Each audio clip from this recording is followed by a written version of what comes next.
Shalom adik-adik, apa kabarnya? Semoga kalian semua sehat ya. Hari ini kita ketemu lagi buat ibadah sekolah minggu GKJ Purwokerto Barat. Sebelum memulai ibadah, mari kita berdoa. Ya Tuhan, terima kasih atas berkat-Mu pada hari ini, sehingga kami bisa berkumpul untuk memuji dan memuliakan nama-Mu. Tuhan tolong berkati ibadah pada hari ini, dari awal, pertengahan hingga akhir, semoga dapat berjalan dengan lancar. Terima kasih ya Tuhan, dalam nama Tuhan Yesus, haleluya, amin.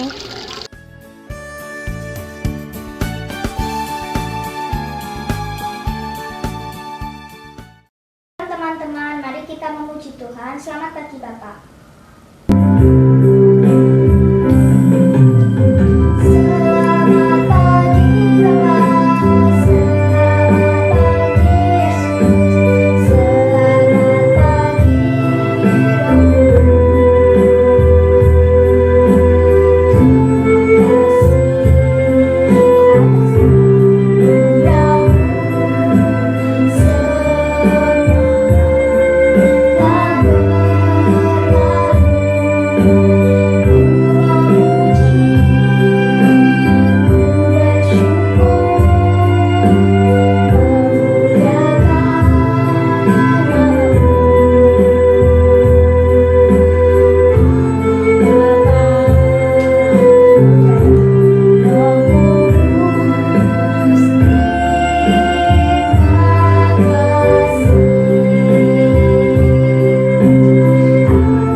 Selamat pagi, jumpa lagi dengan Bu Bekti.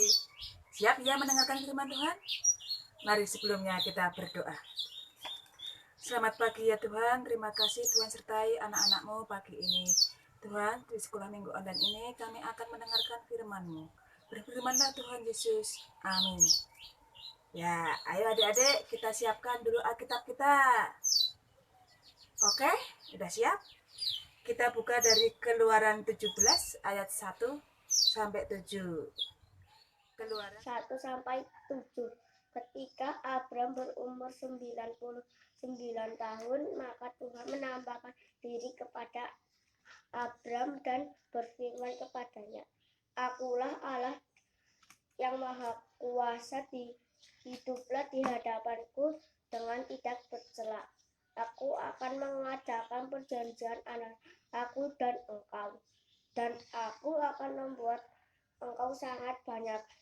Lalu sujudlah Abram dan Allah berfirman kepadanya, dari pihakku inilah perjanjianku dengan engkau. Engkau akan menjadi bapa sejumlah besar bangsa. Karena itu namamu bukan lagi Abram, melainkan Abraham. Karena engkau telah kutetapkan menjadi bapa sejumlah besar bangsa. Aku akan membuat engkau beranak cucu sangat banyak. Engkau akan kubuat menjadi bangsa-bangsa, dan daripadamu aku berasal raja-raja. Aku akan mengadakan perjanjian antara aku, engkau, serta keturunanmu turun-temurun menjadi perjanjian yang kekal, supaya aku menjadi Allahmu dan Allah keturunanmu. Kali ini saya akan membacakan natsnya yang diambil dari Keluaran 17 ayat 5 dan 6. Yang begini bunyi firman Tuhan. Berfirmanlah Tuhan kepada Musa, berjalanlah di depan bangsa itu dan bawalah beserta engkau beberapa orang dari antara para tua-tua Israel. Bawalah juga di tanganmu tongkatmu yang kau pakai memukul sungai Nil, dan pergilah. Maka aku akan berdiri di sana, di depanmu di atas gunung batu di Horeb. Haruslah kau pukul gunung batu itu, dan dari dalamnya akan keluar air, sehingga bangsa itu dapat minum. Demikianlah diperbuat Musa di depan mata tua-tua Israel. Oke, ya cerita ini tentang Musa. Ya. Judul firman Tuhan pagi ini adalah jangan meragukan kesetiaan Tuhan. Jangan meragukan kesetiaan Tuhan. Oke. Adik-adik ingat enggak firman minggu lalu? Ayo, siapa masih ingat? Firman minggu lalu adalah tentang bangsa Israel yang selalu bersungut-sungut, ngambek. Siapa pernah ngambek? Ayo, aku ya, siapa yang pernah ngambek? Mesti semua pernah ngambek. Entah karena nggak dapat mainan baru, entah rebutan mainan, entah rebutan jajan. Akhirnya ujung-ujungnya ngambek. Nah, saat ini adik-adik, kalau ngambeknya itu sekali, ya lumrah, biasa, wajar. Tapi, ngambeknya itu terus-terusan, lama. Itu namanya apa, Dek? Keterlaluan. Atau bahasa Jawanya, tuman. Kebiasaan. Kebiasaan baik apa jelek? Ya jelek lah. Masuk ngambek kebiasaan baik. Nah, ngomong-ngomong tentang ngambek, kali ini Ibu ada cerita tentang keledai pengeluh. Keledai pengeluh.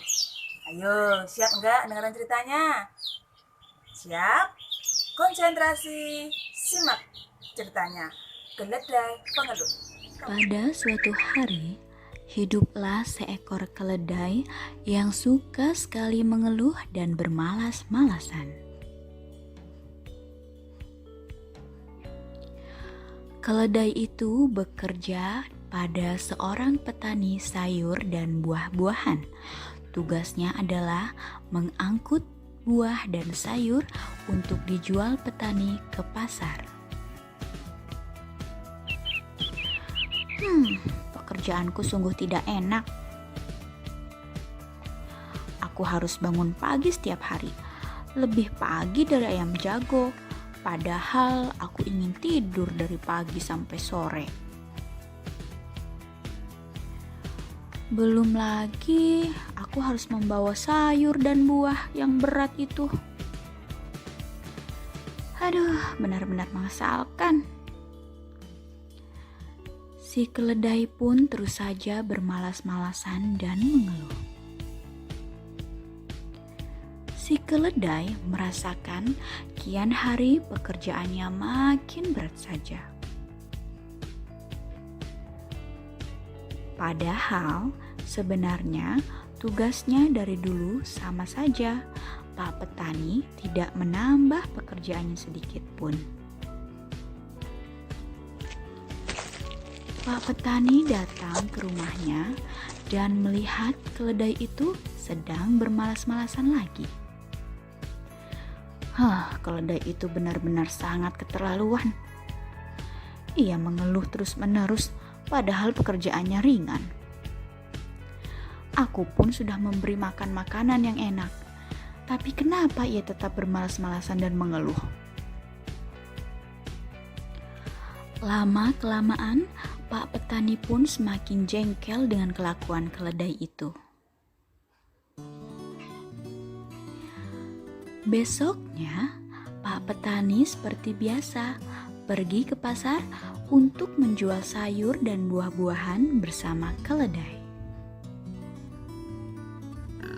Keledai datang dengan malas dengan membawa sayur dan buah-buahan ke Pak petani. Saat menjual sayur dan buah-buahan di pasar, Pak petani bertemu sahabatnya, yaitu Pak Budi, tukang penjual kulit hewan di pasar.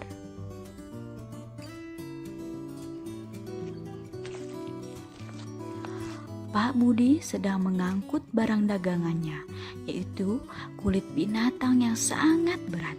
Ia membawanya sendirian. Pak petani pun langsung menanyakannya pada Pak Budi.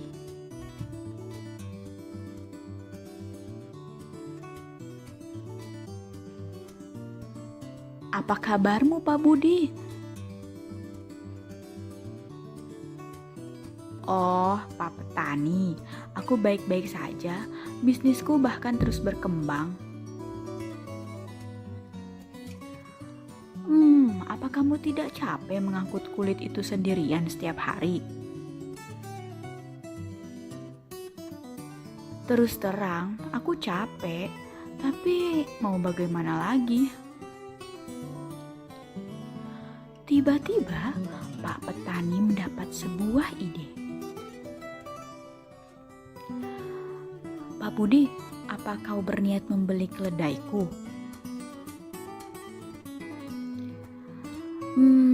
Aku memang berpikir untuk membeli keledai untuk mengangkut barangku, tapi aku belum punya uang yang cukup, Pak Petani, kata Pak Budi. Oh, kamu tidak perlu khawatir akan hal itu. Aku menjualnya dengan harga yang sangat murah. Loh, kenapa bisa begitu, Pak Petani? Kata Pak Budi heran. Sejujurnya, keledai ini aku jual dengan harga yang murah karena keledai ini itu suka bermalas-malasan. Setelah berpikir lama, tukang kulit tertarik dengan keledai itu. Lagi pula, Pak Budi sedang sangat membutuhkannya. Maka, Pak Budi membawa pulang si keledai setelah membayar beberapa uang kepada Pak Petani.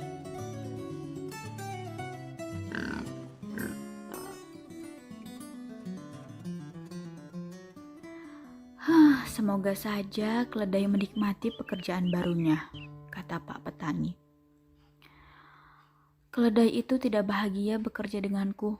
Ia selalu mengeluh. Sudahlah, semoga saja ia bahagia dengan Pak Budi.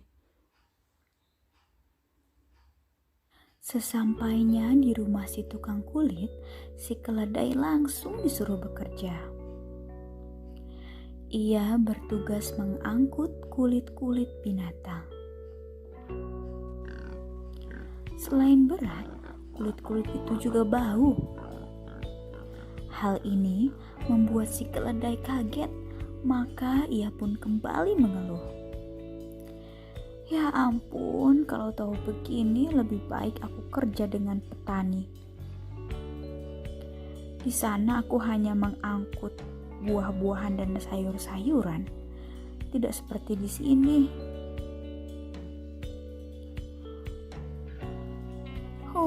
Aku sangat benci kerja dengan si tukang kulit. Lama-kelamaan, si tukang kulit kesal dengan keledai yang malas-malasan dan terus mengeluh. Si tukang kulit tidak tahan lagi. Pekerjaannya kacau gara-gara si keledai. Akhirnya, ia berniat untuk menjual keledai itu dan mencari keledai lain yang lebih rajin. Keledai, aku akan menjualmu saja. Kamu malas. Jual saja aku. Aku juga sudah tidak tahan lagi bekerja denganmu, kata keledai. Si tukang kulit membawa si keledai ke tambang batu bara milik sahabatnya. Kebetulan, si penambang batu memang sedang membutuhkan hewan pengangkut. Maka, ia pun membeli si keledai dari si tukang kulit. Aku sudah berpesan kepadamu, keledai itu pemalas dan suka mengeluh. Tidak masalah, aku sudah biasa menghadapi hewan pemalas seperti ini, kata tukang batu. Tukang batu tersebut mengeluarkan cambuk. Cambuk itu seperti apa sih? Jadi cambuk itu seperti ini. Nah, tugasnya keledai itu di sini untuk mengangkut batu-batu. Yang jelas lebih berat daripada buah dan hewan. Nah, keledai itu mundar-mandir terus bawa batu. Karena sekalinya dia malas-malasan, dia bakal dipukul sama tukang batu. Tidak ada waktu untuk bersantai-santai di sini. Penambang batu itu suka marah-marah pada keledai. Aduh, tempat ini tidak enak sekali. Aku berharap bisa kembali bekerja di rumah Pak Petani. Bekerja di sana benar-benar enak, jauh lebih santai daripada di sini. Aku kembali bekerja di tukang kulit juga tidak apa-apa. Paling tidak ia tidak memukulku meskipun aku bermalas-malasan bekerja.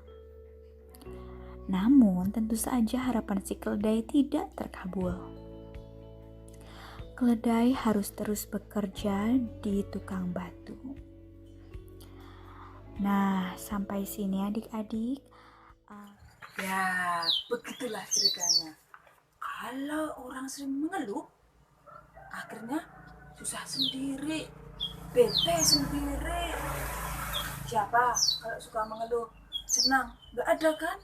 Mesti bete, sedih, gak punya teman. Gara-gara punya teman, lihat aja ngambek, bebe. Kalau bahasa Banyumasnya gitu ya, Dek. Nah, kali ini setelah mendengar cerita itu, ibu berpesan.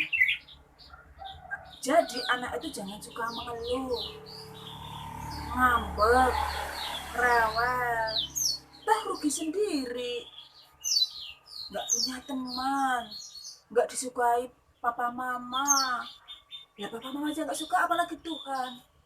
Loh, akhirnya gak punya teman, gak disukai mama papa, ditinggal pergi sama teman. Enak gak? Nah, jadi mulai sekarang adik-adik, jangan suka mengeluh, jangan suka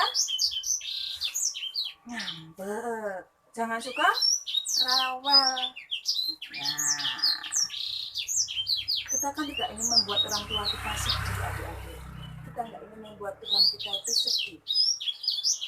Nah, karena kita itu sebagai murid Tuhan itu percaya bahwa kita itu selalu dihargai Tuhan. Jadi jangan ngambek. Kita itu dijagai Tuhan. Kita itu dilindungi Tuhan. Karena Tuhan kita itu adalah Tuhan yang setia yang akan menolong. Kita harus berlaku setia kepada taat kepada Tuhan. Oke, siap taat kepada Tuhan? Mulai sekarang jangan ngambek, jangan rewel, jangan mengeluh. Nanti susah sendiri. Kita membuat hati kita mulai sekarang kita membuat taat pada Tuhan, setia pada Tuhan dengan jangan mengeluh. Kita nggak boleh rewel, kita harus taat pada Tuhan. Oke? Mari kita tutup dalam doa. Yuk kita berdoa. Terima kasih Tuhan atas firman-Mu pagi ini yang mendidik kami untuk tidak mengeluh, tidak rewel. Tapi biarlah kami menjadi taat kepada orang tua kami, taat kepada Tuhan. Mulai sekarang ya Tuhan, ubahlah menjadi kami menjadi pribadi yang lebih baik. Di dalam nama Tuhan Yesus kami sudah berdoa. Amin.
Senang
Nah, adik-adik, puji Tuhan, sekolah minggu kita hari ini sudah selesai.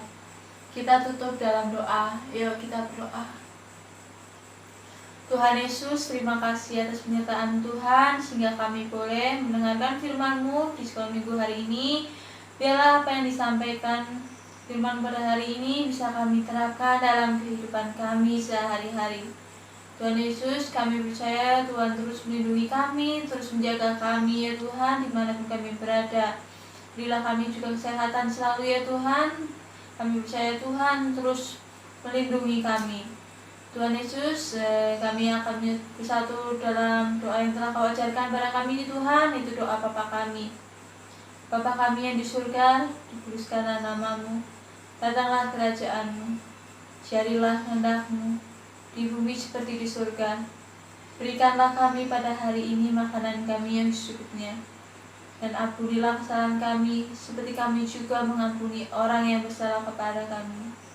Dan janganlah bawa kami ke dalam pencobaan, tetapi lepaskanlah kami dari yang jahat. Karena Engkaulah yang punya kerajaan dan kuasa dan kemuliaan sampai selama-lamanya. Amin.